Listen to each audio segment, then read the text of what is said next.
I can't imagine there being a better way to lead off an episode than with the greatest leadoff hitter of all time, Rickey Henderson. He was born on Christmas Day of 1958 in the back seat of an Oldsmobile speeding to the hospital. He would go on to shatter the record for most career stolen bases of all time, with nearly 500 more than anybody else, 3 times getting over 100 in a season. For whatever reason, he always spoke in the third person. The one year in the 80s that he didn't lead the league in steals, it was Harold Reynolds who won on the last day. The next day, Harold's phone rang. It was Rickey, third person Rickey. Reynolds was expecting a congratulations. Instead, he heard 60 stolen bases. You ought to be ashamed. Rickey would have 60 stolen bases at the All-Star break. Click. Then Henderson hung up on him. He never struck out that much, and even less often get caught looking. One time, after taking a third strike, Alex Rodriguez overheard Henderson talking to himself, saying, "Hey, Rickey, was that a strike? Maybe, but not to Rickey." In 1996, while facing the Cubs, as Henderson walked up to the plate, catcher Scott Service could hear him saying to himself, "Rickey gonna hit this guy. This guy's got nothing. Rickey's good. Rickey's got getting hit. Rickey's gonna steal second and then steal third." Service and the umpire were trying hard not to laugh. On a 2-2 count, he struck out. Henderson looked at the catcher and said, "That's okay. Rickey's still the man." All right. Next up is Bob Feller, one of the all-time great pitchers. He played for the Indians for 18 years, from 1936 through 1956. As a farm boy, he trapped and killed about 50 gophers, getting a dime apiece for them. With that $5, he bought a baseball signed by Babe Ruth, which he kept for the rest of his life. When he was 14, his dad, Bill, built him a baseball field on their Iowa farm along the Raccoon River. Up to 1,000 people came to watch games. It was kind of like on the movie Field of Dreams.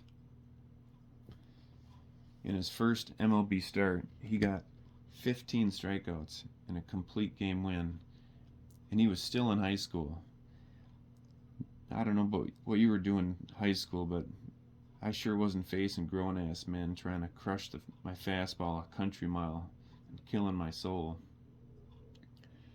Feller had 107 wins and 1,233 strikeouts through his age 22 season. There was little doubt that he wasn't going to break a lot of baseball pitching records. But then Pearl Harbor got bombed, so he immediately volunteered. He was very heroic for doing that, especially so quickly. Unfortunately, he lost nearly 4 full seasons to the war. He was actually the first major leaguer to enlist. He didn't even have to. He was eligible for a deferment because his father was terminally ill. Bob said, "It was a war that had to be won. I needed to join the Navy." And Feller never claimed to be a hero. He said, "Heroes don't come home from the war." So for survivors return from wars. Just 2 days after being discharged from the Navy, he pitched a 12 strikeout complete game win over the Tigers. His pitching opponent was fellow Hall of Famer Hal Newhouser, who was 20 wins into a 25-win year in that 1945 season, but took the loss that evening. Incredible, 4 long years away, Feller comes back and instantly outduels an ace. Classic Bob Feller. All right, next up is Pete Rose. Pete Rose was an incredible athlete, one of the great stars who played for the Cincinnati Reds, a team that back in the 70s were known as the Big Red Machine. To sum up his career, he's got the most hits of all time. In well over 100 years of Major League Baseball history, only 33 men have had 3,000 hits or more. Pete Rose is one of 2 to have 4,000 hits, yet he's never going to get in the Hall of Fame because he's banned from baseball for life. As his playing career dwindled down, he became the Reds manager, and as the manager, he bet on games, which is a big no-no. So the newly named commissioner of baseball, Bart Giamatti, banned him for life. Sadly, just 8 days after banning the Hit King, Giamatti died of a heart attack. Bart was the father of Hollywood actor. Bart was the father of Hollywood actor Paul Giamatti.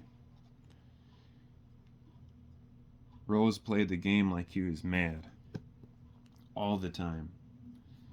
He ran a first base on walks. Strangely enough, he even ran from the on-deck circle to the batter's box. He also sprinted to his position like Sammy Sosa used to do. He was extremely fast, once getting timed in 3.7 seconds from home plate to first base. But how fast is that? To compare him to an athlete in today's game, Byron Buxton has been timed at 3.7 as well. His minor league manager, John Vandermeer, said about Rose, "He runs like a scalded dog." During spring training back in 1963, he was trying to make the ball club, but nobody wanted this cocky know-it-all on the team. They did whatever they could do to make him feel miserable. Luckily, Frank Robinson mentored him. They spent a lot of dinners together, talking about baseball and also about life. However, towards the end of Robinson's life, he said he didn't think Rose deserved to be in the Hall of Fame. It may have broke his heart to say that, but Rose bet on the game, and that's a Cardinal sitting on the diamond.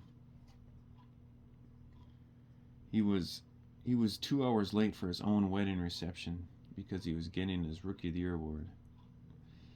Mike Schmidt said, "Pete Rose is the most likable, arrogant person I've ever met." Some of Pete Rose's own quotes, he's gone on to say, "I'm just like everybody else. I've got 2 arms, 2 legs, and 4,000 hits. I'd rather try hitting a hummingbird than a knuckleball. I'd walk through hell in a gasoline suit to play baseball."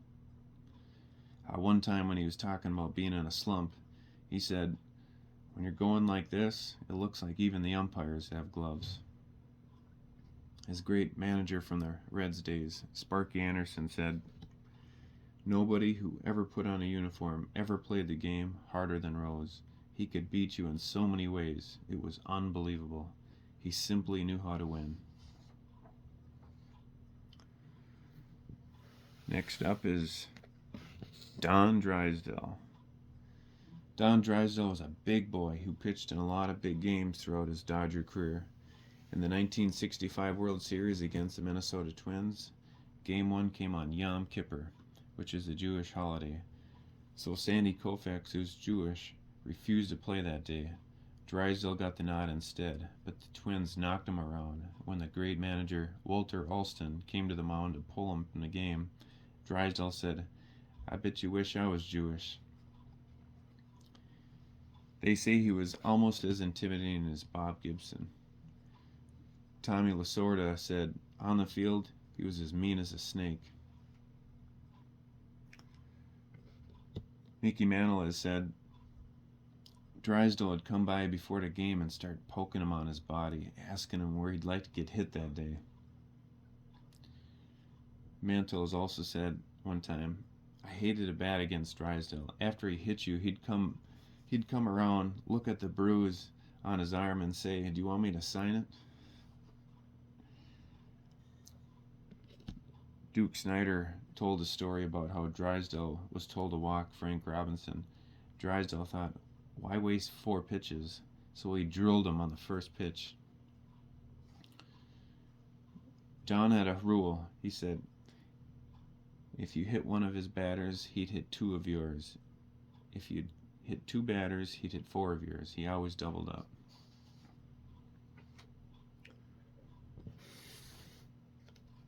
Next is Gary Sheffield. Growing up, one of my all-time favorite players was Gary Sheffield. Every time he came up to bat before each pitch, for his batting stance, he would violently wobble his bat around.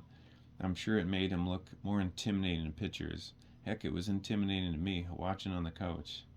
Oh yeah, knowing what he could do to my Twins team, if he got a hold of a pitch, I would see him destroy the National League for many years. But then he came to the American League and joined the Yankees. He terrorized the whole league. I remember starting in like 7th grade, I would do that same batting stance while playing on a team. I had no business doing that. I wasn't very a good hitter. I was probably maybe a couple of singles above putrid. I was a pitcher. I got a quick story for you from my childhood. When I was still in grade school, on a beautiful summer day, my brother Charlie and I decided to pull out an old, very old croquet set. It had sat in a closet for many, many years untouched. Neither one of us had ever played with it before. So we just thought that was as good a day as any. Charlie went inside to go do something quick, so I was stuck standing there with this goofy looking croquet stick in my hands. We were in the backyard about 20 yards away. I could see my reflection on the downstairs picture window, as we called it. So I started watching myself swing like Gary Sheffield. However, when I swung like that, I tended to swing through like a golfer.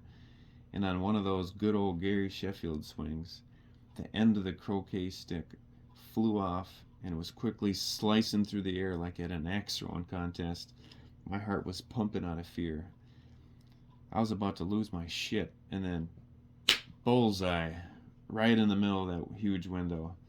I'd say up to that point in my life, that was probably the most scared I'd ever been. I read something on him somewhere once that Sheffield at the plate was like being held back from a fight. He waggled that bat back and forth, and his whole body was like a rattlesnake coiled to strike. And you could almost hear him shouting, "Let me at him, let me at him," before every pitch was released. I'm going to end this episode the same way as I did the last one with the great Rube Waddell. Rube was in a pitching duel one time against Cleveland. His team was up 1-0 heading into the ninth inning. Cleveland started to rally, load in the bases with no outs. Rube had brought two women to the game, and they were sitting in box seats. Reporter Grantland Rice said, "He left the pitcher's mound and walked over to the box and said, 'Ladies, I'll be with you in about 2 minutes.' He then struck out Nap Lajoie, Bill Bradley, and Elmer Flick on 9 pitch balls, and that ended the game. 2 of those guys are in the Hall of Fame." Rube's A's were playing St. Louis one day. It was a home game, but for some reason there was a few spectators giving Rube a tough time. The St. Louis players even helped.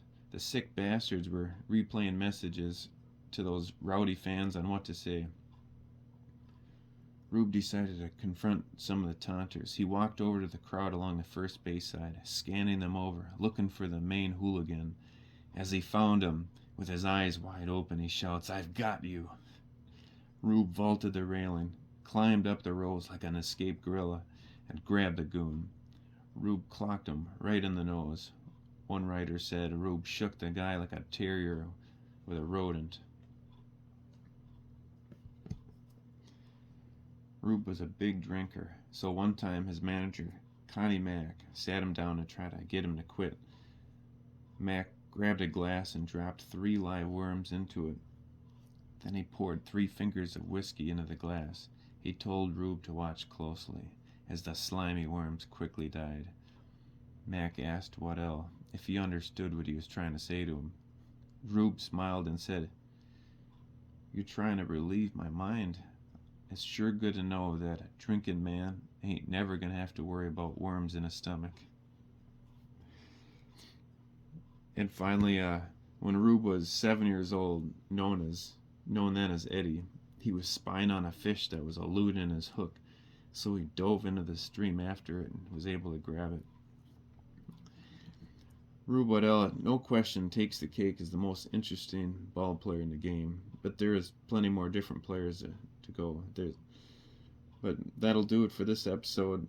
Let me know if there's a player if you want to know more about. If he's interesting enough, I'll do it for sure. I hope you like the content. Please consider to like and subscribe. Until next time, see you at the ballpark.